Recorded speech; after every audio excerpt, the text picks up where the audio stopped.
CBIC का तस्करी रोकना, और सीबीआईसी का अधिकारी 27 करोड़ के समुद्री गांजे के साथ गिरफ्तार किया गया। इसके पहले पंजाब के एक डीआईजी गिरफ्तार किए गए थे, उनका नाम था भुल्लर। उनके पास 7.5 करोड़ रुपए कैश मिला था, 2.5 करोड़ की ज्वेलरी मिली थी, 5 करोड़ की लग्जरी गाड़ियां मिली थी और 71 प्लॉट और फ्लैट मिले थे।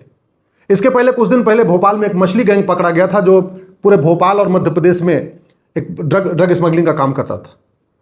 उत्तर से दक्षिण, पूरब से पश्चिम, भारत का ऐसा कोई जिला नहीं है जहां ड्रग नहीं बिक रही है। और वो इसलिए बिक रही है क्योंकि हम पेडलर को तो पकड़ लेते हैं, जो ड्रग बेचता है उसको तो पकड़ते हैं, लेकिन न तो होलसेलर को पकड़ते हैं, न तो डीलर को पकड़ते हैं, न तो डिस्ट्रीब्यूटर को पकड़ते हैं और न तो एक्सपोर्टर को पकड़ते हैं। प्यादों को पकड़ लेते हैं, लेकिन जो असली इसके पूरे खेल में शामिल लोग हैं उनको पकड़ते ही नहीं है। इसलिए ड्रग का कारोबार चल रहा है। लाखों माँ बाप नशेड़ी बच्चों से परेशान हैं, लाखों बहन बेटियां नशेड़ी पतियों से परेशान हैं, लाखों बच्चे नशेड़ी बाप से परेशान हैं। आए दिन हत्या हो रही है, छोटी छोटी बच्चियों का बलात्कार हो रहा है इस नशे के कारण। दुर्भाग्यवश ड्रग फ्री भारत के ऊपर जिस तरीके से संसद में चर्चा होनी चाहिए वहां नहीं हो रही है। ड्रग फ्री इंडिया के ऊपर विधानसभा में चर्चा नहीं हो रही है। ड्रग फ्री इंडिया के ऊपर मीडिया में चर्चा नहीं हो रही है। ड्रग फ्री इंडिया के ऊपर कोई आर्टिकल नहीं लिखे जा रहे हैं। ड्रग फ्री इंडिया के ऊपर कोई कॉन्क्लेव भी नहीं हो रहा है। ड्रग फ्री इंडिया के ऊपर सोशल मीडिया में भी कोई हैशटैग भी नहीं चल रहा है, और पूरा भारत बर्बादी की तरफ चल रहा है। और जब ड्रग एडिक्ट आदमी हो जाता है तो फिर धर्म विमुक्त भी हो जाता है। पूरे पंजाब में जो धर्मांतरण हुआ है वो नशे के जरिए हुआ है। नशा दिया, नशेड़ी बनाया, जब नशेड़ी व्यक्ति को बना लिया तो उसको कन्वर्ट करना आसान हो जाता है। तो नशे के जरिए लव जिहाद हो रहा है, ड्रग दे के कन्वर्जन हो रहा है, ड्रग के जरिए नपुंसकता फैलाई जा रही है, ड्रग के कारण बाझपन बढ़ रहा है, ड्रग के कारण भारत बर्बाद हो रहा है, ड्रग के कारण हमारा धर्म भी जा रहा है, ड्रग के कारण हमारा धन भी जा रहा है, सब कुछ हो रहा है। इसके बावजूद ड्रग के ऊपर केवल बतौलेबाजी हो रही है। आज तक किसी ड्रग स्मगलर की 100% प्रॉपर्टी जब्त नहीं हुई। आज तक किसी ड्रग स्मगलर की सिटीजनशिप खत्म नहीं हुई। आज तक किसी ड्रग स्मगलर की या डीलर की या एक्सपोर्टर की न नागरिकता खत्म हुई, न 100% प्रॉपर्टी जब्त हुई, न उसको आज तक फांसी दिया गया। क्यों? क्योंकि हमारे देश में ये घटिया एनडीपीएस एक्ट चल रहा है। जब तक ये घटिया कानून नहीं बदला जाएगा तब तक ड्रग फ्री भारत नहीं हो सकता। ड्रग हमारी राष्ट्र की सुरक्षा के लिए खतरा है। जो राष्ट्र की सुरक्षा के लिए खतरा है उससे निपटने के लिए हमारे पास कानून है, इसका नाम है नेशनल सिक्योरिटी एक्ट। लेकिन आज तक हमने एनएसए में ड्रग को शामिल ही नहीं किया। न किसी ड्रग डीलर को, न ड्रग सप्लायर को, न ड्रग के होलसेलर को, न ड्रग के एक्सपोर्टर के खिलाफ आज तक एनएसए लगा है। ये कड़वी सच्चाई बता रहा हूं। ड्रग स्मगलिंग अपने आप में अनलॉफुल एक्टिविटी है, लेकिन हमारे पास यूएपीए है, इसमें हमने लिखा ही नहीं है कि हाँ ड्रग स्मगलिंग भी अनलॉफुल एक्टिविटी है। तो हमारे पास कहने का तो दो कानून है, नेशनल सिक्योरिटी एक्ट भी है और अनलॉफुल एक्टिविटी भी है, लेकिन दोनों कानूनों में हमने ये लिखा नहीं कि हाँ ड्रग स्मगलिंग राष्ट्र की सुरक्षा के लिए खतरा है और ड्रग स्मगलिंग अनलॉफुल एक्टिविटी है। इसलिए पुलिस चाह के भी न एनएसए लगा पाती है, न यूएपीए लगा पाती है। ड्रग स्मगलिंग अपने आप में इनडायरेक्ट टेररिज्म है। ये कड़वी सच्चाई है। ये पहले एजेंसियों को भी पता चला है कि ड्रग स्मगलिंग से जो पैसा आता है उससे आतंकवाद भी फैलाया जाता है। ड्रग स्मगलिंग से जो पैसा आता है उसे लव जिहाद की फंडिंग होती है, लैंड जिहाद की फंडिंग होती है, घुसपैठियों की फंडिंग होती है, धर्मांतरण की फंडिंग होती है, और आतंकवादियों की फंडिंग होती है। ड्रग स्मगलर से माओवादियों की फंडिंग होती है। इसके बावजूद हमने ड्रग स्मगलिंग को टेररिज्म डिक्लेयर नहीं किया। हमारे पास बीएनएस में सेक्शन 113 है, एक्ट ऑफ टेररिज्म है, लेकिन हमने सेक्शन 113 में यह नहीं कहा कि ड्रग स्मगलिंग भी एक्ट ऑफ टेररिज्म है। इसलिए पुलिस चाह के भी बीएनएस की धारा सेक्शन 113 नहीं लगा पाती। सेक्शन 111 ऑर्गेनाइज क्राइम है, उसमें तो हमने ड्रग लिख दिया, लेकिन 113 में नहीं लिखा। ड्रग स्मगलिंग अपने आप में वेजिंग वॉर है। किसी देश को बर्बाद करने का सबसे अच्छा तरीका होता है कि उसकी यंग जनरेशन को बर्बाद कर दीजिए, उसको नशेड़ी बना दीजिए, और बड़े प्लान्ड वे में विदेशी शक्तियां, विदेशी पावर, मैं देश का नाम नहीं लेना चाहूंगा, लेकिन दुनिया के कई देश चाहते हैं कि भारत की यंग जनरेशन नशेड़ी हो जाए, और नशेड़ी हो रही है। नशे के बाद आत्महत्या भी कर रहे हैं, हमारी यंग जनरेशन आत्महत्या कर रही है। नशे के बाद वो पोर्नोग्राफी में डूब रही है, नशे के बाद अश्लीलता में डूब रहा है, फुहड़ता में डूब रहा है, कामुकता में डूब रहा है, सुबह से लेकर शाम तक रील देख रहा है, डिप्रेशन में जा रहा है, माता पिता से झगड़ा कर रहा है, सब कुछ हो रहा है। इसके बावजूद हमने ड्रग स्मगलिंग को वेजिंग वॉर डिक्लेयर नहीं किया। हमारे पास सेक्शन 147 है, इसमें वेजिंग वॉर की धारा है, लेकिन उसमें हमने लिखा ही नहीं है कि ड्रग स्मगलिंग वेजिंग वॉर है। इसलिए पुलिस चाह के भी वेजिंग वॉर की धारा नहीं लगा सकती। ड्रग स्मगलिंग हमारी राष्ट्र की सुरक्षा, राष्ट्र की एकता, राष्ट्र की अखंडता और राष्ट्र की संप्रभुता के लिए खतरा है।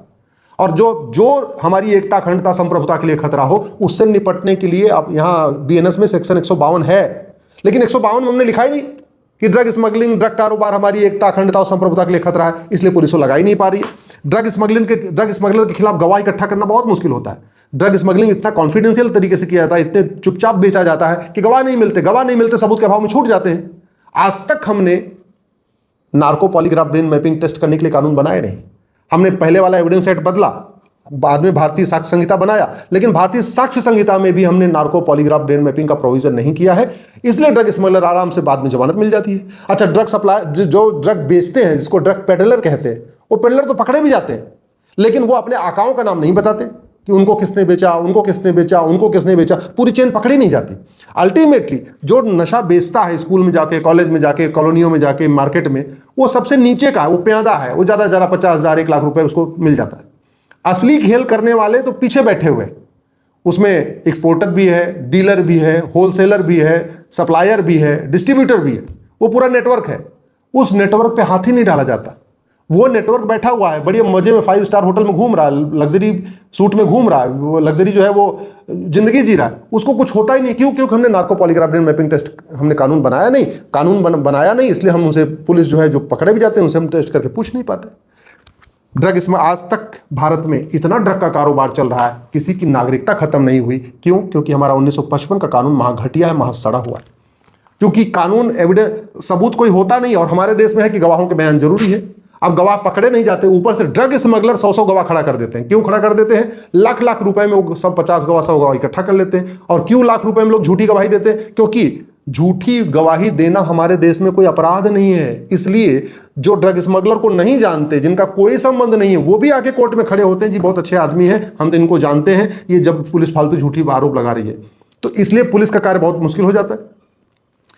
पूरे देश में पुलिस एक जैसा व्यवहार भी नहीं कर रही। क्यों? क्योंकि पुलिस सत्ता के गुलाम है। जहां की राज्य सरकार चाहती है कि ड्रग के खिलाफ कार्रवाई हो, वहां पे पुलिस ड्रग स्मगलर के पीछे दौड़ती है। बाकी राज्यों में आराम से बैठी हुई है। बाकी जगह तो बल्कि कहते हैं, जब डीआईजी भुल्लर के यहाँ इतना माल पानी पकड़ा गया, इसका मतलब डीआईजी भुल्लर को जो पहुंचा है वो नीचे से ऊपर तक पहुंचा है। पहले पुलिस ने इकट्ठा किया होगा, थानेदार को दिया होगा, थानेदार ने इकट्ठा किया होगा, एसीपी को दिया होगा, एसीपी ने इकट्ठा किया होगा, डीसीपी को दिया होगा, डीसीपी ने इकट्ठा किया होगा, फिर कप्तान को दिया होगा, फिर कमिश्नर तक, फिर डीआईजी भुल्लर तक पहुंचा। इतना माल ऐसा तो नहीं कि भुल्लर साधे डीआईजी भुल्लर सीधे ड्रग स्मगलर से पैसा ले रहे थे। पूरा एक नेटवर्क रहा होगा ना।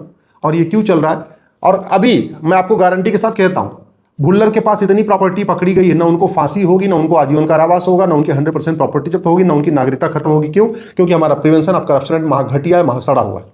ये भुल्लर जो पंजाब में डीआईजी है, अगर ये चीन में होता तो इसको साल भर के अंदर फांसी हो जाती, लेकिन ये भारत में बैठा हुआ है। अभी तो पहले जांच होगी, फिर चार्जशीट फाइल होगी, फिर चार्ज फ्रेम होंगे, फिर गवाहों के बयान होंगे, फिर तारीख पे तारीख चलेगी। हमारे देश में तो 1984 के सिख दंगों में सज्जन कुमार का केस आज तक चल रहा है, 1990 में यासीन मलिक का केस आज तक चल रहा है, आज तक कुछ नहीं हुआ। तो आपको क्या लगता है भुल्लर का केस अभी हो जाएगा? कुछ नहीं होने वाला है जब तक ये कानून नहीं बदले जाएंगे भारत में।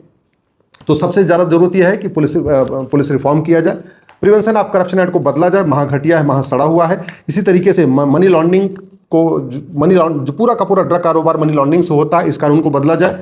पूरा का पूरा ड्रग कारोबार जो चलता है वो बेनामी चलता है, बेनामी कानून बदलना पड़ेगा, ब्लैक मनी एक्ट बदलना पड़ेगा, और सबसे इंपॉर्टेंट है इस बीएनएस में एक नया चैप्टर जोड़ना पड़ेगा, offence relating to drug smuggling. जब तक हम ये नहीं करेंगे, जब तक एनडीपीएस एक्ट को लेकर घूमते रहेंगे, तब तक ड्रग कारोबार रत्ती भर कम नहीं होगा।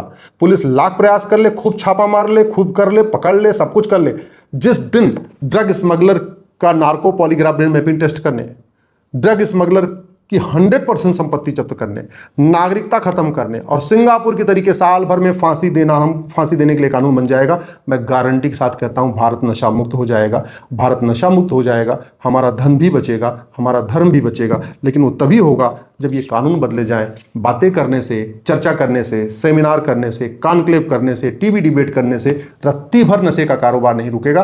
कानून बदलने से मैं गारंटी के साथ कहता हूं भारत में नशे का नामो निशान नहीं होगा।